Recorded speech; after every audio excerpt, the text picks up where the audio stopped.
Hello everyone, welcome back to my channel moms by Adrik. তো আমার চ্যানেলের নতুন আরও একটি ভিডিওতে সবাইকে স্বাগত। তো দেখো আমি এদিকে রেডি হয়ে গেছি, আর আমরা তিনজনাই রেডি হয়ে গেছি, ওরা বেরিয়ে গেছে। তো আমি এদিকে আর কি ভাবলাম যে এখান থেকে ভিডিওটা স্টার্ট করি। তো দেখো আমরা বেরিয়েও গেছি, আর যাব হচ্ছে ওপারে ওই কালনাতে মহিষমর্দিনী পুজো হচ্ছে, তো সেখানেই যাব। তো দেখো ওই যে ওই পারে যে আলোগুলো আছে না, ওখানে একদম ঘাটের পাশে, তো ওখানেই মহিষমর্দিনী পুজো হয়। তো সেটাই তোমাদের সবাইকে দেখাবো। তো দেখো আমরা চলে এসেছি হচ্ছে জেটিতে, আর চারিদিকে দেখো কি পরিমাণে জল। তো এখন অনেকটাই কমে গেছে, এইসব জায়গাগুলো নাকি সব জলে ভরা ছিল, এখন অনেকটাই কমে গেছে। ওই যে সেই টানা কয়েকদিনের বৃষ্টিতে এইসব জায়গাগুলো মানে প্রচুর পরিমাণে আর কি জল হয়ে গেছিলো, যার জন্য তো 2-3 দিন মানে ঘাটটাও অফ ছিল। বাচ্চাদের পরীক্ষা টরীক্ষা সব কিছু অফ হয়ে গেছিলো, মানে কেউ ওপারে যেতে পারছিল না, সব অফ হয়ে গেছিলো। তো তারপরে যাই হোক খুলে দিয়েছে।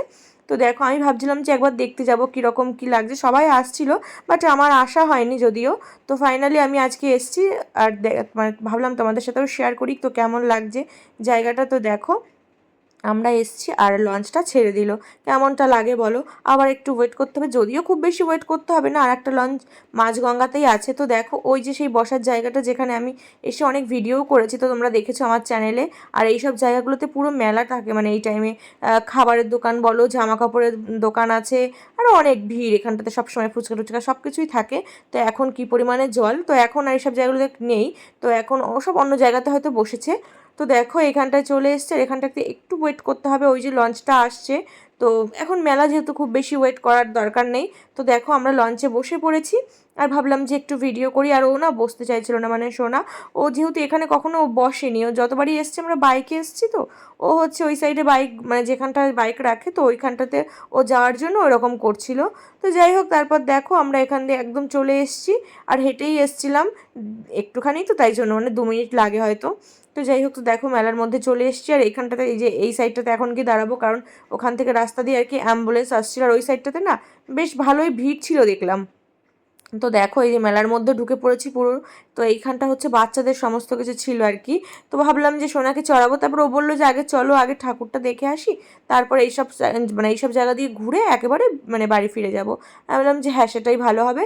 তো দেখো ঠাকুরের এখানটা চলে এসেছি, দেখো এইখানটাতে হচ্ছে সব থেকে ভিড়। তো যাই হোক কোনো রকমের ঠেলে ঠুলে চলে এসছি, আর এখানে হচ্ছে মায়ের পুজোও হচ্ছিল। তো দেখো আর ওইদিকে হচ্ছে ডান্স প্রোগ্রাম হচ্ছিল। তো আমরা আস্তে আস্তে ডান্স প্রোগ্রামটা শেষ হয়ে যায়, আর তারপরে হচ্ছে বাজনা টাজনা বাজানো হচ্ছিলো, সেগুলো তোমাদের পরে দেখাবো। তো দেখো আগে তোমাদের মায়ের মুখটা দেখাই। তো এত ক্লান্ত লাগছিল না, মানে এত গরম লাগছিল, এত ঘেমে যাচ্ছিলাম। তো এইখানটাতে এসে একটু পাখার নিচে দাঁড়ালাম, একটু ভালো লাগছিল। তারপরে যখন মায়ের মুখটা দেখলাম, সত্যি বলতে কেন জানি না ক্লান্তি সব কিছু দূর হয়ে গেল। তো এতটাই ভালো লাগছিল। তো দেখো যেটুকু পেরেছি তোমাদের সাথে আর কি শেয়ার করছি। তো দেখো এখান থেকেই ভিডিও করেছি, সামনে আর যাইনি।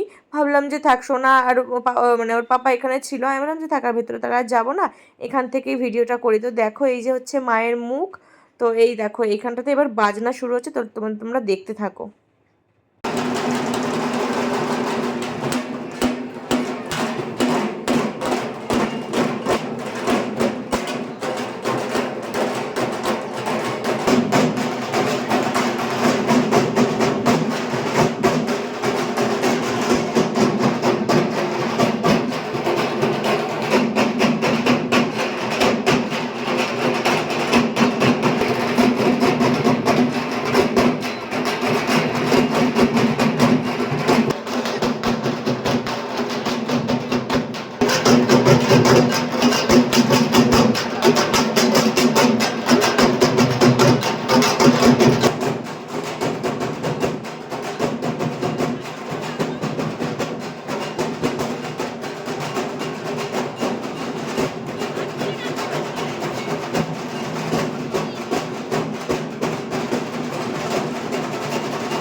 এত গরমে না তারপর কোলে নিয়ে যেহেতু যেতে হচ্ছে, আর ও তো এত ভিড়ের মধ্যে হাঁটতে পারবে না, খুব কষ্ট হয়ে যাচ্ছিলো সত্যি বলতে। একবার ভেবেছিলাম যে ওকে রেখেই আসবো, মানে আর মা ওরা সবাই বলছিল যে রেখে আসতে ওদের কাছে, তো ভাবলাম যে রেখেই আসি। তারপর ও আবার বললো যে থাক, ও কি দেখবে না মেলা, চলো ওকে নিয়েই যাই, কত আর কষ্ট হবে।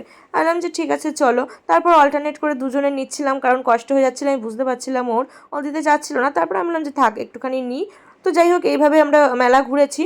তো দেখো এটা হচ্ছে মন্দিরের বাইরে, তো মন্দির ওই যে সামনে, তারপর তো এতটা প্যান্ডেল আছে। তারপরে দেখো এইদিকে ভাবলাম যে এই সাইডে মেলা আছে, চতুর্দিকেই মেলা, সব দিকে যেতে পারিনি সত্যি বলতে, যে মানে অতটা আর কি কভার করিনি, মোটামুটি যেটুকু ঘুরেছি যথেষ্ট। আরও অনেক দিকে মেলা, চতুর্দিকে আর কি, কোন দিকে যাব। তো সেই জন্য ভাবলাম ওকে নিয়ে এত দূর আর ঘুরবো না, আর গরমে ওরও খুব কষ্ট হচ্ছিল, সেই জন্য ভাবলাম যে থাক যেটুকু পারি সেটুকুই ঘুরি। তো আমি বললাম যে চলো এদিকে একটু জুয়েলারির দোকান আছে, তো আমি এদিকে একটু যাব। তো যাই হোক, তারপরে এসে এইখানটা দেখলাম যে লস্যির দোকান আছে, আর ভীষণ গরম লাগছিল, তাই ভাবলাম যে একটু লস্যি খাই। তো দুটো দই লস্যি নিয়ে এসেছিলো, তো আমরা লস্যি খেয়ে নিলাম। তো দেখো এই যে নিয়ে এসছে হচ্ছে দই লস্যি, আর সোনা দেখেই ও বলছে ও খাবে। তো এটা তো একটু ঠান্ডা হয়, ও দেখেই না পাইপ দিয়ে ওকে স্ট্রটা নিয়ে একেবারে মুখের মধ্যে দিয়ে দিয়েছে, তো একটুখানি ও খেয়েছে, আর ওকে দিইনি। তো আমরা এই দেখো এইখানটা খেয়ে নেবো এবার। তারপরে চলে এসেছিলাম হচ্ছে এইদিকে, ওই ফুল টুলের দোকান ছিল, মানে এই যে এগুলোকে কি বলে।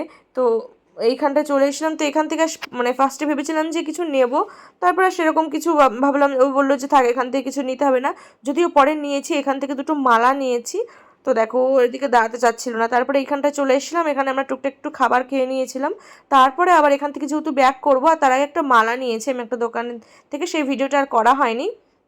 তো দেখো এখানে দুটো মালা নিয়ে নিয়েছিলাম, এই যে ওখানে বিল পেমেন্ট করছে, একটা সাদা আর একটা লাল আর কি মালা নিয়েছে, সেটা আর দেখানো হলো না। তো এই দেখো তারপর চলে এসেছিলাম, এখানটা জল দিচ্ছিল, মানে জনসাধারণের জন্য আর কি, এখানে সব বোতল বোতল ভরে রাখছিল, যার যার ইচ্ছে সে খেতে পারে, আর এই গরমে এর থেকে ভালো কিছু হয় না। তো আমরাও ওখান থেকে জল খেয়ে নিয়েছিলাম। তারপরে চলে এসেছিলাম এই যে মহিষমর্দিনী ঘাটটাতে। তো দেখো ভাবলাম যে ওইদিকে যাবো, ওইদিকে হচ্ছে পুতুল পুতুল নাচ হয়, আর অনেক কিছু হয়, ওইদিকে ভেবেছিলাম যাবো। তারপর দেখলাম যে ওইদিকটা খুব ভিড় আছে, তো ভাবলাম যে থাকার ঠেলে ঠুলে আর যেতে ইচ্ছা করছে না। তারপর আমরা তার অপোজিট সাইড দিয়ে, তো দেখো এই যে গঙ্গার পাড় ধরে একেবারে চলে যাব মেন মেলার মধ্যে। তো এই দেখো, আর আমি ওকে বলছিলাম, মানে আমার ছেলেকে বলছিলাম যে দেখ বাবা আমাদের বাড়ি ওই যে যেখানে লাইট চলছে ওখানেই তো বাড়ি আমাদের, তো একেবারে কতটা কাছে, মাঝখানে শুধু এই গঙ্গাটাই আছে আর কি। তো যাই হোক আমরা এই দিক দিয়ে চলে এসেছিলাম একদম মেন মেলার মধ্যে। তারপর আমি পাপাকে বলছিলাম যে পাপা গাড়িতে চড়বি, ও তো প্রথম থেকেই গালি করে যাচ্ছে। ও বলছে যে হ্যাঁ, তো দেখো ওকে এই গাড়িতে চড়িয়ে দিয়েছিলাম, আর ও ভীষণ মজা পাচ্ছিল। আর ও মেলায় যাবে এতে চড়বে না, সে তো হতেই পারে না। তো দেখো এই যে সব বাচ্চাদের সাথেও বসেছিল না, ও খুব মজা পাচ্ছিল। তারপর এই পাশে ওই আরও ঘোড়া টোড়া আরও অনেক কিছু ছিল, আর জাম্পিং ছিল আর কি। ও কিন্তু ওখানে যেহেতু অনেকে লাফাচ্ছিল, তো ওকে তো দেওয়া যাবে না, ও তো অতটা পারে না। যখন ফাঁকা থাকে, মানে আমাদের এখানে যখন ওই ভাঙা মেলা চলে না, যখন ফাঁকা থাকে তখনই ওকে দিই, কারণ তখন তো বেশি লোকজন থাকে না, ও একার মতন একা চলতে পারে। আর যদি বাই চান্স এগুলো তো একবার মানে এতটা জাম্প খায়, যদি একবার ঘাড়ের ওপর এসে পড়ে তো তখন এতে বিপরীত হয়ে যাবে, সেই জন্য ও যতই চাক ওকে দিই না। তো তারপর দেখো আমি বললাম ফুচকা খাবো, তো আমি এখান থেকে জল ফুচকা খেয়ে নিয়েছিলাম, ও আর খাইনি। তারপরে একেবারে চলে এসেছিলাম মেলা থেকে বেরিয়ে। তো দেখো এদিক দিয়ে এবার যাবো হচ্ছে বাড়িতে, কারণ তারপর দেখলাম যে 10টা মানে প্রায় বাজতে গেছে, 10 মিনিট হাতে আছে। তো তাড়াহুড়ো করে কোনো রকমে চলে এসেছিলাম, লঞ্চটা পেয়ে গেছিলাম, কারণ লাস্ট লঞ্চ ছিল 10টাতে। তো দেখো এটা হচ্ছে আমাদের এপারের মেলা, এটা তোমাদের পরে ঘোরাবো। তো দেখো এই যে আমাদের বারোয়ারি মন্দির, আর পেছনেই আমাদের বাড়ি। তো দেখো এই সোনাদাও ছিল। তারপর আমরা বলতে বলতে কিন্তু বাড়িতে চলে এসেছি, তখন মোটামুটি ওই 10টা 20-25 মতো বাজে। তো দেখো এবার মানে ছেলের একটু ঘুমও পেয়ে গেছে, তো তাই হোক যেন ভাবলাম তাড়াতাড়ি করে গিয়ে আগে ফ্রেশ হয়ে ওকে আগে খাইয়ে নিই, নয়তো ও ঘুমিয়ে পড়বে। তো দেখো এই যে চলে এসেছি বাড়িতে। তো ঠিক আছে, সবাই খুব ভালো থেকো, সবাইকে খুব ভালো রেখো। দেখা হবে খুব শিগগিরই নতুন এরকম আরও অনেক ভিডিওর সাথে। ততক্ষণের জন্য টাটা, সবাই সুস্থ থেকো, ভালো থেকো।